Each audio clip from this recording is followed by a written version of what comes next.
मैं धन्यवाद करता हूँ ऑनरेबल जो हमारे सीएम साहब हैं अमर अब्दुल्ला साहब, उनके जन्मदिन पर उनको दिल की गहराइयों से हार्दिक शुभकामनाएं देता हूँ। माता रानी का आप पे हमेशा आशीर्वाद बना रहे। आज इस बजट की जब हम बात कर रहे हैं, मेरे को लगता है कि मोदी सरकार की उपलब्धियों व केंद्रीय योजनाओं को आंकड़ों से निकाल दिया जाए इस बजट से, तो पीछे कुछ नहीं रहता, सिर्फ हवा हवाई। सबसे पहले मैं बात करता हूं, सबसे पहले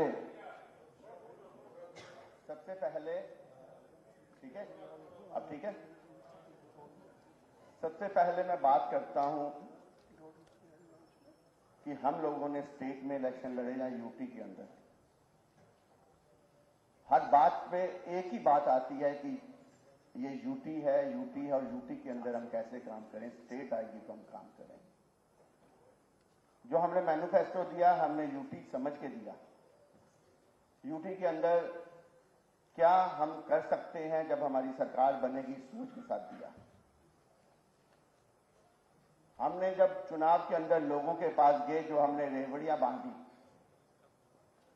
मुफ्त सिलेंडर, मुफ्त राशन, मुफ्त 200 यूनिट बिजली, 5000 उन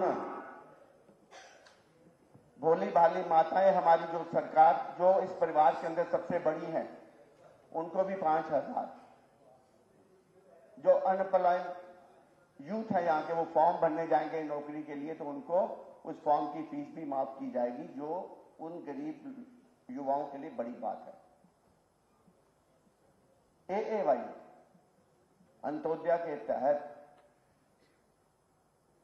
जब बजट पेश किया गया, जब 200 यूनिट की बात आई, यहां फ्री राशन की बात आई, तो मेरे उस साइड के साथियों ने मेज थपथपा के उसका बड़ा स्वागत किया। मैं आपको एक बात बता दूं कि जो एएवाई है, मेरी अपनी जो पूरा विधानसभा है, उसके अंदर एक केस मेरा है गुज्जर नगर के अंदर और एक केस मेरा है ज्यूल के अंदर, और 6 पंचायतें पड़ती हैं, उसके अंदर मेरे 16 केस हैं। सिर्फ 42 लोगों को ये तोहफा मिला है, फ्री बिजली, फ्री राशन, और जो 50,000 से 75,000 किया गया, मेरी उन महिलाओं के लिए जिनकी शादी होनी है वाली है, उनको भी बेवकूफ बनाया गया। सिर्फ 42 लोगों के लिए स्कीम। जब वादे किए थे लोगों के बीच में जाके, तो जो मैनिफेस्टो कहता है आपका, वो भारतीय जनता पार्टी ने नहीं बनाया, वो आपकी सोच से बना है, आप लोगों ने बैठ के बनाया है। तब बात आती है कि 5 महीने नहीं सरकार चलेगी, 5 साल चलेगी। 5 साल अगर 4 महीने के बाद आप लोगों ने बजट दिया, और बार बार आप कह रहे हैं कि पिछली सरकार के समय हमारे पास वित्तीय हालात थे हमारे, वो कमजोर थे। मैं ये कहना चाहता हूं, जो वित्तीय हालात जो कमजोर दिया आपने, पिछले जो 7 साल निकले, तो नई सरकार जो बनी है, उसने वित्तीय जो हालात है उनके सुधारने के लिए क्या इसके अंदर रखा, क्या इसके अंदर रखा। और मैं सच में बताता हूं आपको स्पीकर साहब, जम्मू कश्मीर के अंदर जब भी 70 सालों में बजट आता था, जम्मू के लोग सड़कों पे होते थे भेदभाव के लिए। हम लोग रोते थे, चिल्लाते थे। जम्मू के अंदर बड़े बड़े खड्डे होते थे, खड्डे भरने वाला कोई नहीं होता था।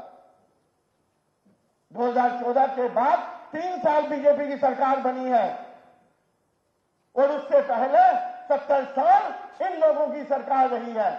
पर जम्मू के भेदभाव होता था, जम्मू के लोग रोते थे, चिल्लाते थे। 2014 के बाद जो सरकार बनी, आज ये कहते हैं कि क्या मिला जम्मू कश्मीर को, IIT, एम्स और सेंट्रल यूनिवर्सिटी मिली। पूरे देश भर के अंदर यही यूटी है जिसके अंदर तीनों चीजें हैं। ये दिया हमें उस सरकार ने, सेंटर की सरकार ने। उसी काम को आगे बढ़ाना आप लोगों ने। से कहता हूं, अगर 200 लोगों को जमीन बांटी, आपकी बात मान भी नहीं मैंने, अगर मैं आपका जवाब देता हूं तो आप किस हैसियत से जाके गोवा के अंदर, मनाली के अंदर या दिल्ली के अंदर फ्लैट खरीदते हैं? एक भारत श्रेष्ठ भारत की बात मोदी जी करते हैं, उसकी बात करें आप कैसे जाते हैं वहां पर फ्लैट खरीदने के लिए, मकान बनाने के लिए? अगर आपके घर में कोई नहीं आ सकता तो आप किस हैसियत के साथ जाते हैं? आप इनको भी बोले कि आप बीच में रहे, आप इनको बोले चुप रहे। उधर बोलोगे तो आपकी प्रॉब्लम हो जाएगी। एड्रेस रखिए। अगर आज इस बजट के अंदर हॉर्टिकल्चर की बात की है, इस बजट के अंदर हॉर्टिकल्चर की बात की है, मैं धन्यवाद करना चाहता हूं अमरुल्लाह जी का। और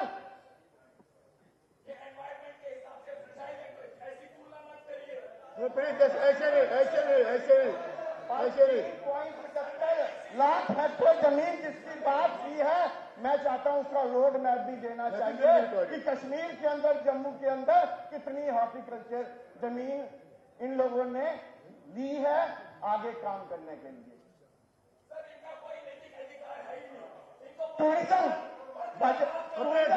अपने टाइम में बताओ, टूरिज्म के अंदर बेटर ऑफ आइडिया और लिख के बताओ।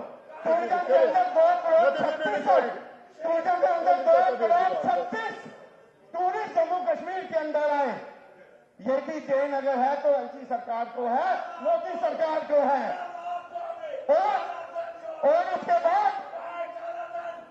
बाद यहां पर बजट के अंदर लिखा गया कि 7.68 लाख टूरिस्ट जो गंडोला के अंदर आए, जो 3% बनते हैं। मैं कहता हूं कि इस बजट के दौरान यह भी बोला जाए कि वैष्णो देवी और अमरनाथ यात्रा के दौरान इस वर्ष कितने मिलीग्राम आए, पता चल जाएगा ना। उसी परसेंटेज को लेकर हम काम करेंगे आगे। वो क्यों नहीं बोला गया? साथ में मैं एक और बात कहना चाहता हूं, आपके ध्यान में लाना चाहता हूं कि इस सरकार के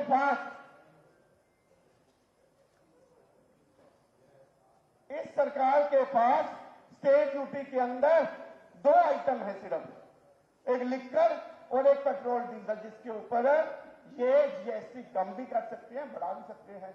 इसके अलावा जीएसटी नहीं, इसके अलावा जीएसटी तो सेंटर का है, ये सिर्फ ये 2 हैं जिसके ऊपर वैट कम कर सकते हैं, वैट बढ़ा सकते हैं। पर जम्मू की गरीब जनता, कश्मीर की गरीब जनता का ध्यान रखते हुए कम से कम पेट्रोल और डीजल पे तो नहीं रेट बढ़ाना चाहिए, क्योंकि जो पेट्रोल और डीजल है उसके कारण सारी चीजें यहां पे महंगी होती हैं।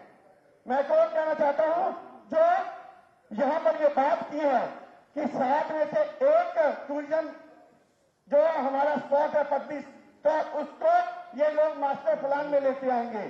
बाकी क्यों नहीं लेते आएंगे? बाकी भी तो मास्टर प्लान में आना चाहिए। किश्तवाड़, भदरवाह, जम्मू, हमारा मानसर, हमारा पुंछ, रजौरी के जो स्पॉट है उनको भी जल्द से जल्द उन स्पॉट को भी मास्टर प्लान पे लेके आना चाहिए। देखें जो जम्मू, मेरी बात सुने, जो हमारा कश्मीर है वो स्वर्ग है, सारी दुनिया मानती है। और जम्मू भी हमारा, जब हम शालामार के अंदर आते हैं, तो वहां पे जब देव बकरी और शेर पानी पीते हैं, महाराज जामुल लोचन जब यहाँ पे आए थे, जिस धरती पे शेर और बकरी पानी पीते हैं वो कितनी पवित्र होगी, वो भी हमारी धरती है और वो भी स्वर्ग है। हमारी मजबूरी समझिए, शेर की मजबूरी समझिए कि टाइम कम है, 5-6 साल मत करना, नहीं तो दोबारा फिर लोग सड़कों पे आएंगे